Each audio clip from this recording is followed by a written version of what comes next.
Hello and welcome to Stretford Paddock. This is Paddock Live, where we'll be looking at all the latest transfer news, all the latest dealings coming out of Manchester United, and maybe a little bit around the country as well, because Tottenham have got Daddy Longley, as everyone's calling him. Ah, nice. I like Almost that. over the line. Thank you very much.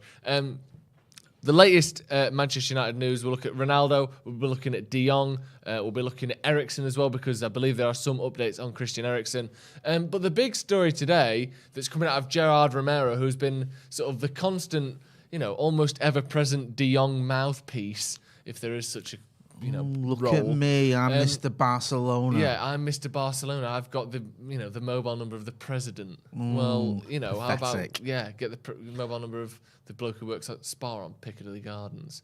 He's someone you really would be interested in. Yeah. The latest rumour is that Chelsea are now interested in Frenkie de Jong. I can't do this. I can't even. I can't do this anymore. Yeah, it is a bit annoying, isn't it? Like, what's happening? They're ready to it's a launch bit ambiguous Jong, as well, because this Romero thing, it's like, I think the words that were being used were warmed up to the idea of buying De Jong, whatever that means. Listen, there were reports, I think, earlier this week that they were monitoring what was going to happen with De Jong. If it did fall apart, then they were ready to swoop in. I don't know. I still feel cautiously optimistic that De Jong is going to come to Manchester United, but it is annoying. And it's something to be wary of, because you've got this sort of fly in the ointment in the sense that Chelsea owe De Jong 70 million quid. Barcelona, thank you, owe De Jong 70 million quid. They don't seem to be too forthcoming with that. United aren't just going to pay an extra 70 million quid to cover it, so that could be something that needs to be resolved. Obviously, in an ideal world, you say, well, De Jong should just walk away from that, but why should he? It's a lot of money, and they owe it him. He's worth that shift. I think the average person in Britain earns £1 million in their working life. Yeah.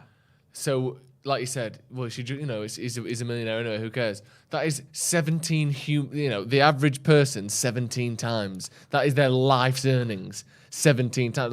That's a lot of money for him to walk away from just because Barcelona are what? Do you know what? As Shit. well, it's the principle as well. It could be 17 quid. It's the principle. That's the money they promised to give him. Yeah. Then I understand that even though I'd love to see him just sign on the dotted line, and get it sorted. I understand why he won't just walk away. Barcelona as well. Let's not forget. They're talking about how they've got all these money issues. They're still going for players. Yeah. They've still been linked with a lot of players. They've signed this summer. Kessie and Christensen this week. Yeah. So it's not like they're that skint. I know they were both on free transfers, but they're still signing players. Yeah. And that seems to be the sort of two sort of schools of thought at the minute. One is that Chelsea are genuinely interested, and that they might go for De Jong, especially if United's approach falls through. And the other is that this is Barcelona trying to make De Jong and Man United go, oh, all right, then just don't worry about it. We'll pay a bit extra. Oh, Chelsea are interested. We'll pay a bit extra. Just make it go away. And that this is some sort of tactic by them to get this deal done and put pressure on Man United. Do you think that's the case? But because the thing is, Chelsea are almost this unknown quantity at the minute. We don't really know their owners. We don't really know their sort of new transfer policies and exactly how they're going to do business. All we know is that they're clearly trying to strengthen, and they've got loads of money, and Barcelona are nuts. Do you think this is just a bargaining by Barca to get more money out of United or to speed things up? Possibly, yeah. I mean, it might be one of those with Chelsea where they're just they are looking at him, he's on a list, they're not that keen. I think if they were keen on him, they would have moved a lot quicker than they have done.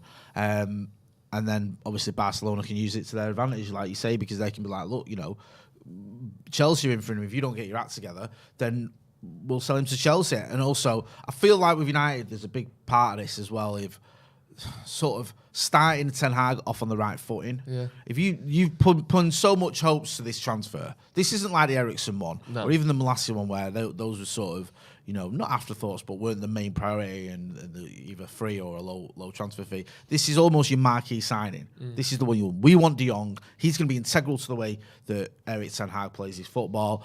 He knows him. We can get him. It's a gettable transfer. We're going to make it happen. It's literally everything you would want lined up in a row. Isn't it? Like you said there, it couldn't be more important, and it also couldn't be more doable. And we saw it when Richard Arnold met with those fans in that pub. He mentioned the De Jong deal. He said that we're working on it. So there's no denying this. There's no actually, it wasn't really that important. No. It's obviously the main priority. To lose out on him would be embarrassing and would make people like myself think, Nothing's changed at this club. It's just more shambles. It's not, you've got rid of Woodward, replaced him with Arnold, and what has changed? Nothing. We can't even get gettable targets. I keep saying this about Erik ten Hag and his targets.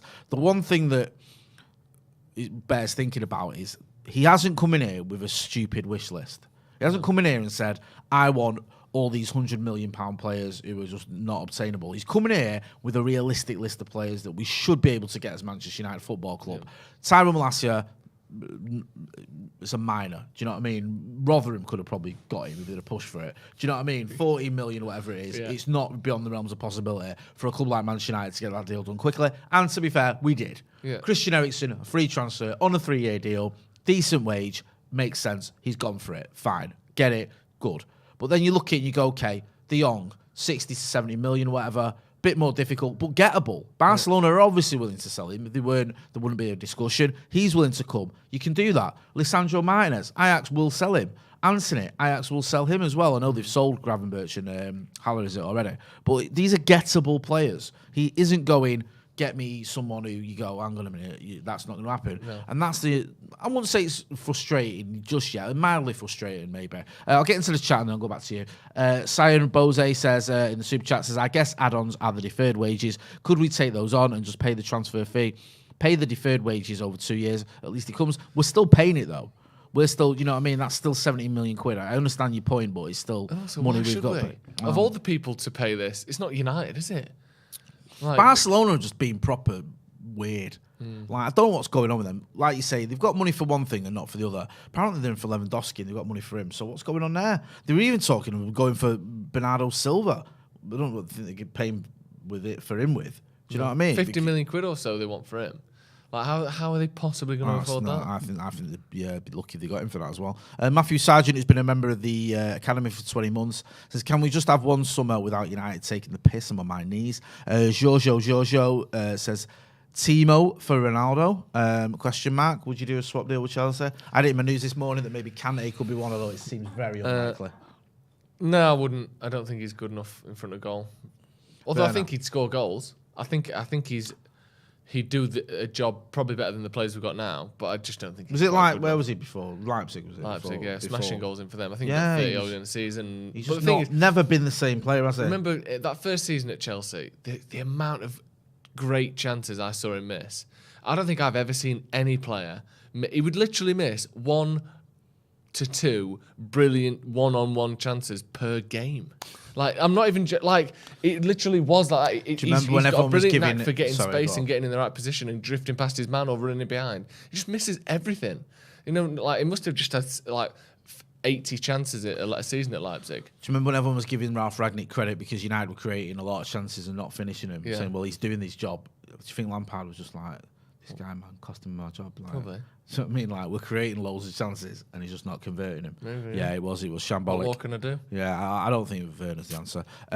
James Wood says, everyone calm. This journalist said it was 95% done to talk about Gerard Romero about 2 months ago. I think this is now close. Usually get a story like this close to completion. Abhinav Verma says, this is just irritating. United need to be quick. Barca are fast. You can't sign a player and then say no to players' wages. And it's Josh. He says, I'm actually bored of this now. Transfer window, sorry.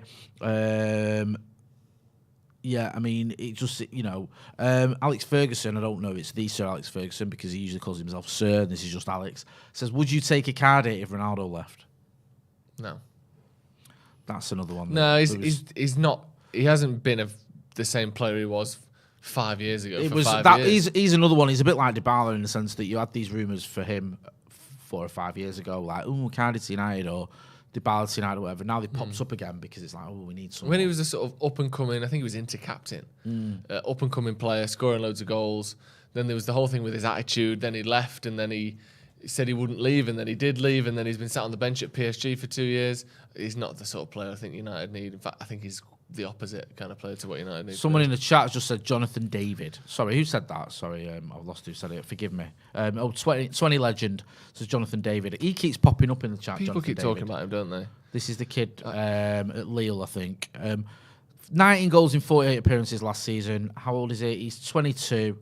He's a Canadian, I believe. Yeah. People like him, don't they? I don't know anything about him, so I'm not going to comment. I think that what you don't want to do is just get anyone. You need someone who's got quality. And also, being a striker at Man United is probably one of the biggest, sort of, most pressurised jobs in football. You did a video on Anya about our number 9s of flops. I'll be going out with Adam McCullough over the weekend. But, we've sort of looked through United's transfer history, and there's some big names on there that haven't risen to the pressure and to the expectation of being United's number 9. So I'm not saying David couldn't do it, but I think it's not as cut and dry as, well, he scored 19 goals, which is fine in the French league. Therefore, he'll be good enough for Man United. We'll see. I think I can't remember who he's linked with, but he's linked with pretty much everyone at the minute anyway. So, we'll see him move at some point, I'm sure. Mohamed Adid says, I think Barcelona are trying to put pressure on us. By the way, any chance you guys will be swinging through Singapore? No, we stopped there for about an hour.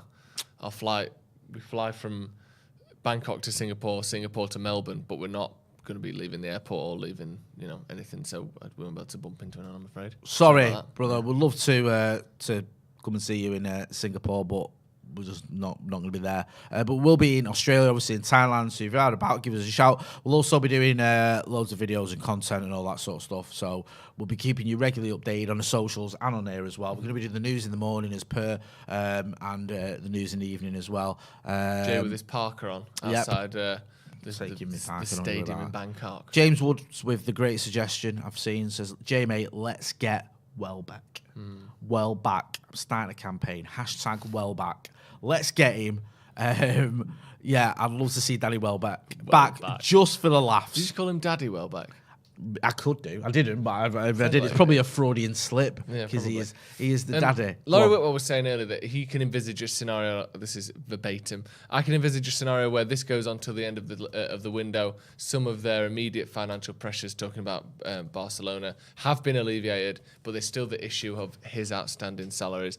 It would be annoying if this was like another 6 weeks left on this saga. That would be upsetting, wouldn't it? Yeah. Like, I thought it was going to be done before the pre-season started. Now it's not going to look. It's looking like it's not going to be before pre-season. Obviously, if this went to like the deadline or there or thereabouts, it'd just be so deflating, wouldn't it? Like, what chance does that give to Ten Hag of having a good start to the season when it's such a key part of his plan? Yeah, this is the issue. You wanted him ideally to be wrapped up quickly, get a bit of a buzz going. Yeah. Ten Hag can get him ingrained with the team, and also the team can get used to him. He obviously knows Ten Hag. He can say, look, this is how I'm going to play. This guy's going to be important to it.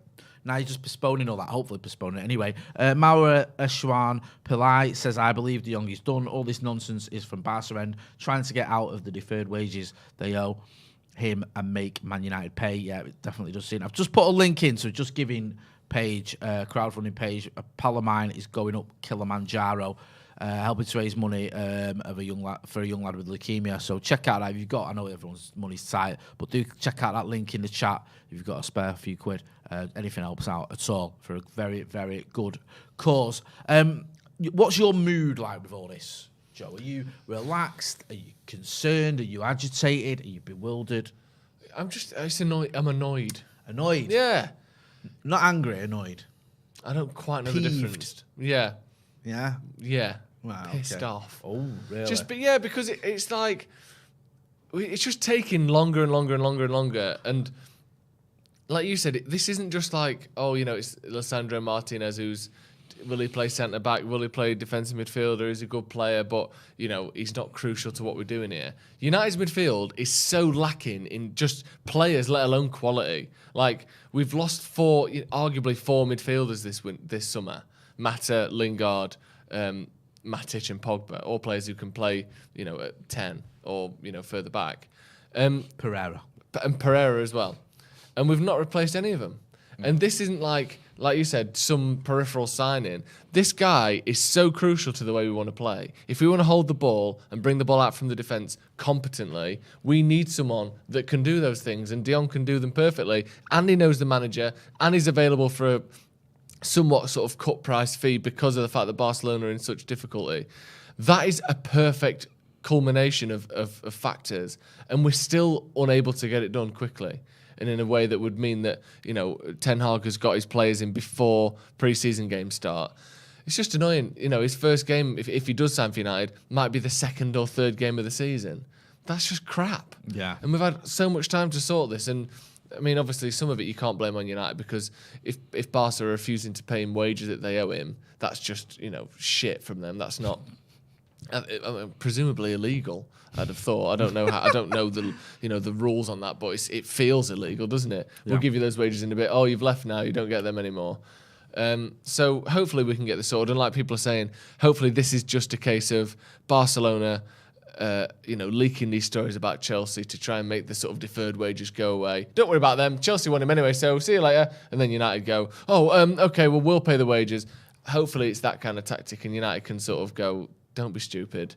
We'll pay 3 million, you pay 10. Some sort of agreement where this can get taken away and stop being a problem. Because like you said, it's not just Ten Hag and the team. This is John Murtaugh's reputation on the line here. Massively. Because you only get, what's that saying? You only get one first impression. Yeah. And this is United fans' first impression of John Murtaugh. I know he's been doing bits and bobs and slowly been introduced to the role since, when was it, February? But this is his first sort of solo window, doing that job that Woodward and Judge were doing. He's now doing that with his team. He doesn't get another go to ingratiate himself with the United fans. No, if this goes wrong, if De Jong goes to Chelsea, he's got years of rebuilding to do in terms of his reputation, and that's the last thing he'll want. And maybe if he's not good enough, then maybe that will show itself eventually anyway. But hopefully he is. And he needs to prove that by showing United fans, this is my manager's number one target. I'm going to, provide that for him. It shouldn't be this difficult. So I think there's a lot on the line on this De Jong transfer. More than just, does he play for Man United? There are reputations and there are futures at stake with this because, like you said, it's the number one target for the new manager that we're supposedly backing and, encouraging to bring in this revolution. If you can't get that sorted, what's the point in any of it? No, I agree. I think United fans as well would react terribly if we don't splash the cash this summer. After finishing 6th, watching our rivals doing what they've done, if we were to just sort of go out and buy a free Christian Eriksen on a free and a 15 million quid left back, I mean, very early days, I expect us to buy more players. Yeah. But if it was something like that, the fans would be fuming, and I think that may have a sort of a physical effect as well. I think you might see some sort of reaction there because we've seen it a lot in the past. We've seen fans reacting and protests and stuff like that, and if you're looking at it going, you get a new manager and you're promising them all this, you're promising the fans things have changed, and you go into a window where we finish 6th and you don't do proper business, while our rivals, by the way, are all buying players and have all bought big players. Yeah, every single team in the top 6, apart from Manchester United, has a big signing. Like you look at City and Liverpool, you've got obviously Haaland and Núñez. You look at Arsenal, they've got Jesus. You look at Spurs, they've got Richarlison, Perisic, and Bissouma. And then you look at who am I missing there? I think, that's everyone. That's everyone. They've all done the business. Other teams as well that you think could be in with a bit of a shout next season, like Newcastle or whatever, they've started spending money. United, meantime, have done some business now, but we need to get a little bit of a wiggle on. Mid-Toker Marius, who's been a member of the academy for 11 months, says, we lost 7 first-team players if Ronnie goes, and we're replacing them with 4 signings. I can barely get through a season on FIFA with last year's squad. Yeah, it does seem a little bit concerning. Bakshar Surya Kumar says, how would you guys feel if both De Jong and Ronaldo are starting for Chelsea next season? The incompetence from the board is outrageous. I'd be fuming if both Ronnie and De Jong starting for Chelsea next season. Aren't you of the mind that it wouldn't be the end of the world if United sold Ronaldo to Chelsea? Yeah, I am. If it was both, I'd be fuming. If it was Ronnie, I'd be a little bit gutted. It wouldn't be nice seeing him playing for Chelsea, but I can live with that. Yeah, I can. Chelsea aren't our rivals. They're not City, Leeds, or Liverpool. They're not. No. And also, I kind of get it. I always thought with Ronnie when we didn't get... As soon as we didn't get Champions League football, I thought he was going to go. Then I thought he was going to stay because it sounded like the noises where he was going to. And now he's going, or it looks like he's going. I'm not that amazed. I think Rio Ferdinand's been talking about Annie and saying, you know what, like... He said, I don't understand how it's a big story. Ronaldo isn't happy the way things are at United. The standards there, aren't there? And I get that, even though the way he's left it a little bit later does sort of annoy somewhat. And also this talk of him not going into training, yes, it could be for a family reason, but if it is for just his spat his dummy out, again, that's not very professional. What do you make of it? We'll get into the Chelsea and Ronaldo thing because it's obviously, I did this morning. Alberto Rubio, who's the international football editor for Marca, says that Chelsea are seriously considering Ronaldo and that their interest is no bluff. yeah, what's your take on it all?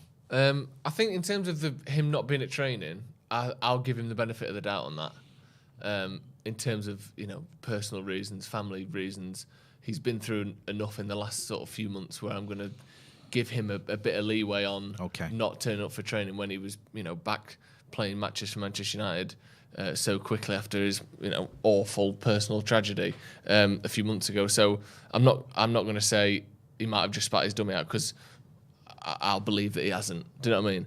Yeah. On the other side of it, announcing on the 1st of July that you want to leave if an offer comes in is a bit of a piss take. Yeah. Like, United are a club that have just seen Haaland and Nunes go to City and Liverpool respectively, and we may not have been able to get in on those deals. We may not have even wanted to, but it would be good to know the lay of the land 4 weeks ago when we knew we knew at the start of June that we weren't in the Champions League. We knew basically sort of midway through May that we weren't going to be in the Champions League. He could have said something then and allowed us to have whatever sort of run at any player that's been transferred over the last 6 weeks we wanted. So that bit's a bit of a piss take. In terms of going to Chelsea, like you said, it could be worse. It's not the worst club he could go to, but I'd prefer him to go abroad if we possibly could. I don't want to be playing against him, twice a season. On the other side of it, there's stuff coming out today from Laurie Whitwell on Talk of the Devils podcast saying that Ronaldo hasn't spoken to Ten Hag yet. This is a crucial element to it. It's someone else who's communicated his desire to leave. Apparently, United are kind of thinking that maybe talks with Ten Hag could turn things around.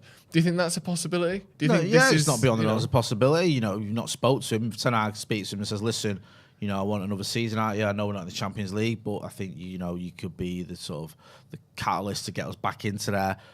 I want to play football the right way. I want to make give you as many chances as you can get on a football pitch." Maybe that appeals to him. Maybe he has that little bit of a. I don't think he's a die-hard United fan, as he wouldn't have left us in the first place, but he must have some affinity with Manchester United. He's been there twice in his career. Maybe you can just tap into that a little bit and say, "Listen, you know what? We need to get United back to where they belong. You be a part of that. These are my plans. I know it's been a horrible sort of 9 months or whatever. Let's turn it around." Maybe that does work for him. I'm not banking on it though, and I feel a little bit for Ten Hag. He's got a lot of players to try and get the best out of. He's got a lot of players to sort out. He's got so far very few signings as well. He's not got it easy. Giorgio says, OG 500 slopper, light in the mood. Don't go CR7. Nice. Zachary Purvis says CR7 to Chelsea must be a loan. Stops him from playing against us. It's early, but I can't see us doing that much more this summer. I've lost faith in the board at this point. Romano, confirmed Dybala talks. I'll get into that in a minute. I think it was James Wood says, I'm overweight, but I'll put my boots on for United. Let me just have a look at the Romano thing. If I had to push you, yes or no, is Cristiano Ronaldo going to play for United again? No. I don't think he will. I think if he wants to leave, I think he'll go. I don't think footballers at a point where that's just how it seems to work at these days, isn't it? I don't know if he could be convinced to stay, maybe, but I think if he's adamant on going, I think he'll leave. Do you think he'll play for United again? Maybe pre-season, but an official game. At the minute, I'd probably say no. I think it's about 60-40 that he won't. Yeah. I still think there's hope. I still think there could be the chance that he does sit down with Ten Hag. There could be a chance that the offers aren't as forthcoming as he expects. I just feel it's a bit weird that Mendes met with Chelsea and then all of a sudden Ronnie wants to leave. That seems a massive coincidence, doesn't it, for that to happen? Get involved in the chat and the comments and let us know what you think. Do you think Ronaldo's going to stay? Do you think he's going to go? How do you feel about that? If anyone can find anything on Dybala and Romano. Yeah, I couldn't see it then. No. I was just looking. Peter Dickens says, actions speak louder than words, and CR7 has already left. Honey Badger says, Osimhen from Napoli. This is a player a few people have been saying in the chat. They're going to want 80, 90 million quid for him, aren't they? Because they spent on him? 70 million a couple of years ago. Yeah, they're going to want crazy money for African player ever, I think. Is this the kid? Yeah. Yes, it would be. Days, a super chat, no comment, but thanks for your support.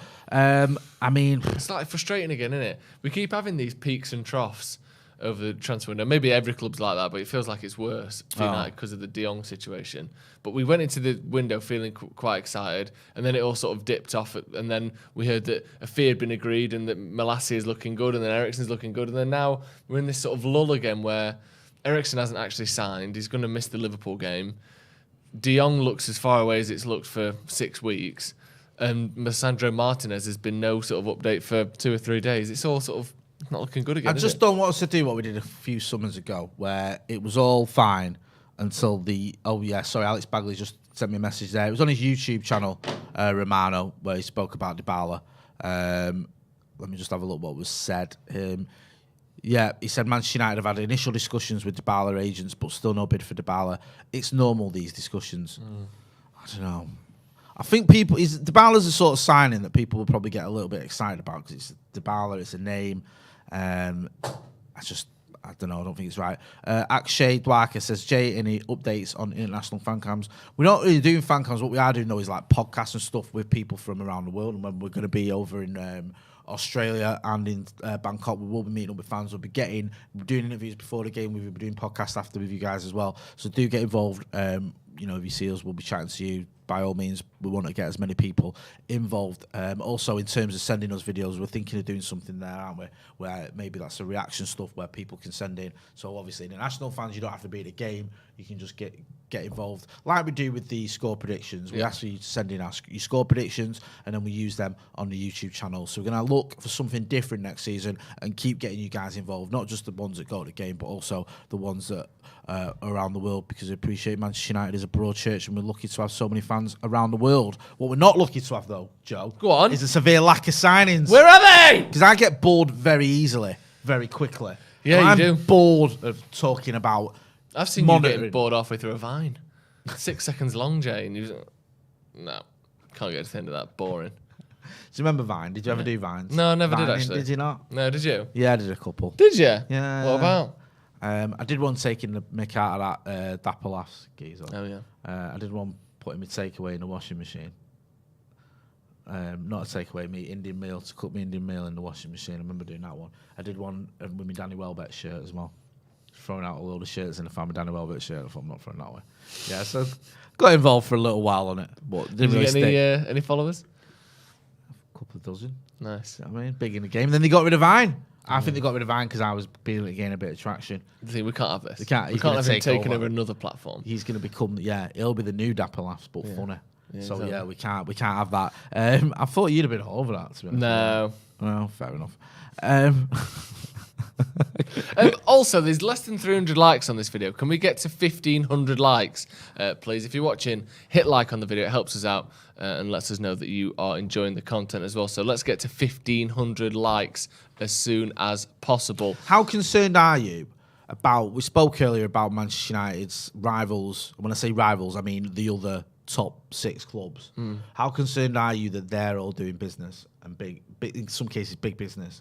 Does that worry you, or is that a case of, well, they've had managers in already, they've got a structure in already, we've sort of had a whole overhaul with a new manager, new CEO, and a new director of football? I know Merton's been around a little while, but you understand what I mean. Yeah. So, what's your thoughts? It does concern me a little bit, but I think, especially when you sat there looking at other clubs spending money when we aren't, it's easy to assume and to just think that every big signing and every transfer every other club makes will automatically be successful just because they were expensive. Like, it's not necessarily the case that Gabriel Jesus will be brilliant for Arsenal just because they've spent loads of money on him. It's not necessarily the case that Darwin Núñez will be great for Liverpool just because they spent loads of money on him and that they've bought him early. Like, United fans know better than anyone, it is very possible to spend 75 million quid on someone that isn't good enough. Chelsea fans will tell you it's very possible to spend 100 million quid on the same person, by the way, that United's wasted money on, who isn't good enough. Like, just because they've spent money doesn't mean they will be better than they were last season. So I think we fall into that trap a little bit because you're almost there with that kind of FOMO. They're signing players, they're improving, and we're not. Well, just because you bought a player doesn't mean you've improved. And I think that's easy to forget when you want United to sign players and everyone else is. I'm not convinced by Darwin Núñez yet. I think there's no real reason to think he's a top player based on what he's done. He's had one massive season. Yeah, one massive season, like Sebastian Haller has had one massive season. I don't think it's necessarily the case that Yves Bissouma is this top player. I don't think that's necessarily the case. I don't think Gabriel Jesus is particularly brilliant either. I mean, Haaland, obviously, his goal scoring record is ridiculous. I think he's about 6 goals off having a goal a game for his entire professional career, even as a teenager, which is, unlike anyone I've ever seen. But yeah, just because you've spent money doesn't mean you've improved, as United can attest to over the last 10 years. So it is annoying that they're buying players, but I'd rather we waited a bit longer to get the right ones than just assuming if you spent 60 million quid, they must be good. Because we know that's not always the case. Our transfer record over the last 9 years has been shocking. Yeah. It has been absolutely unbelievable how we are in this position, the amount of money we've spent. And I know the Glazers have took loads of money. They have. We should have spent more. We should have. There's no doubt about that. Not just with dividends, but the debt payments and all the rest of it. They've absolutely shafted us. But let's not pretend that we've spent money wisely when we have spent money. We haven't.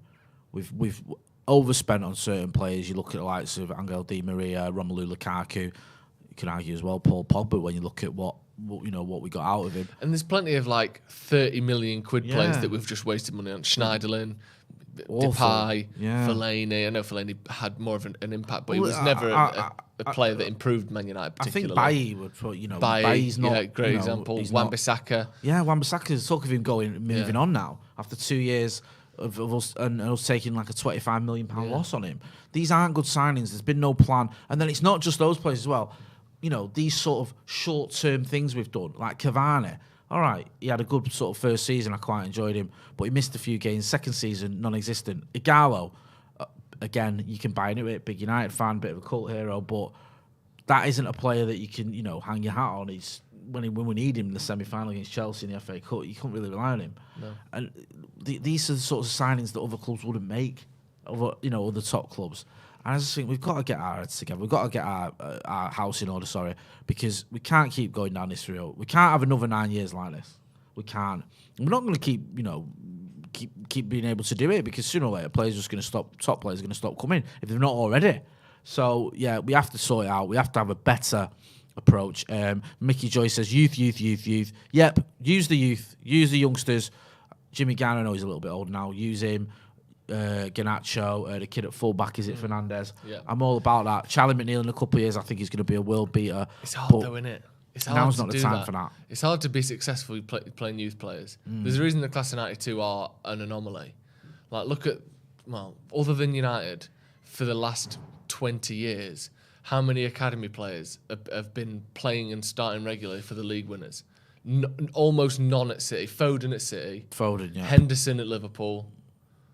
No, Henderson's not. Is he not? He's a Geordie, isn't he? Yeah, he's from Sunderland, Jordan Henderson. Trent Alexander-Arnold at Liverpool. No one at Chelsea. Genuinely, most teams that are successful in the Premier League don't play many academy players. It's really hard to do that. And those that do over exaggerate their effectiveness. Arsenal have got Saka, Smith Rowe, Martinelli. I know he wasn't an academy. He came a bit later, but he's a youngster. He came through the youth team. Yeah, but they're not that good. No, do you know what I mean? And it's very difficult. What are you frowning out there, producer Ethan? Chelsea have quite a good history, like Tomori. Chelsea have quite a good history of what? Chalobah, Chelsea, right? You're naming players that haven't stayed at Chelsea. Chelsea have a good history of making good players and selling them before they get to the first team. They don't have any history whatsoever of winning the Premier League with Chelsea have won, I think, 5 FA Youth Cups on the spin. And of those 5 teams, I don't think any player from those 5 teams has gone on to become a regular for Chelsea. The closest even like Hudson-Odoi isn't always guaranteed to start. No, not at all. I think they've got good young players, because Chelsea's MO, similar to City, they'll go out and they'll get all the best 14, 15, 16, 17, 18-year-olds and get as many as they can. Hence the reason Chelsea just went turbo on the FA Youth Cup. Just kept winning it, I think, until recently. But people like Ruben Loftus-Cheek get 15 minutes at the end of one season. Yeah. They don't get regular starts. No, Kennedy, players like that, you go, okay, he's had a game, whatever. They don't become regulars. Do you know what I mean? It's very rare. And like tomorrow, he's done well at Milan. He's gone there and he went to Man tomorrow. Done well there, even learned lingo, which is impressive as well. It's good to see English players doing that sort of thing. But he's not gonna go. I don't think he'll end back at Chelsea. No. You know what I mean? It was the other one they had, the one that likes to boot cats across his kitchen. Zuma. They loaned him out to Everton, didn't they? Get him back. Then they loan Mason Mount out. Get him back. There's not many players that stay there, stuck it out, and have won a title. No. When's the last time Chelsea even won a title? Was it 7 years ago, 6 years ago? Whatever. Yeah. So it's difficult, and sometimes it can be counterproductive as well. 5 years ago, whatever. You can hurt the career of players by forcing them into a team that isn't ready to receive that player, and then all of a sudden they just look, terrible. That can happen quite often. So, yeah. Someone in the chat we'll said John Terry. Moment. Oh yeah, John Terry. Yeah, that recent one. Him who came through the Chelsea academy in 1997.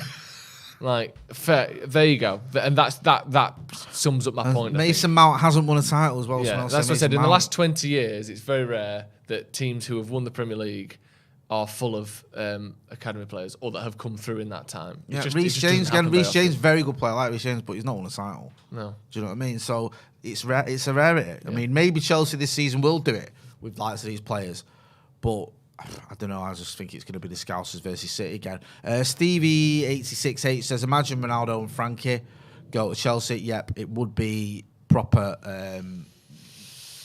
Piss take. Yeah, it would. It would be devastating. But we'll have to wait and see. It's a bit too soon to say that. I don't know. We'll have to wait and see. Heavy rumours, shall we say, that Ronaldo could be going to Chelsea. Chelsea in for De Jong looks a little bit like mischief making, but as always, we will keep you posted. If there are any developments there, we'll let you know. We'll go live or we'll put it on the Insta or both. We'll always keep you in the loop. So make sure you are subscribing to the channel. Hit that like button as well. Don't forget to subscribe to the channel. Joe, where can people find you? Joe Smith 93 on Twitter and Instagram, and on the Sloppy Joe's podcast on YouTube. When's the next episode of Sloppy Joe's? Next episode is out on Tuesday. The recent one's only just gone out with you. Yeah. So make sure you check that out. Me, Jay, and Joe McGrath on the Sloppy Joe's podcast. Just having a laugh. Check it out and hit just having a laugh. Yeah. You know where to find me as well. Make sure as well you are following us on all our socials and subscribing. That's been Joe. I've been Jay. This has been Paddock Live. Thanks for watching.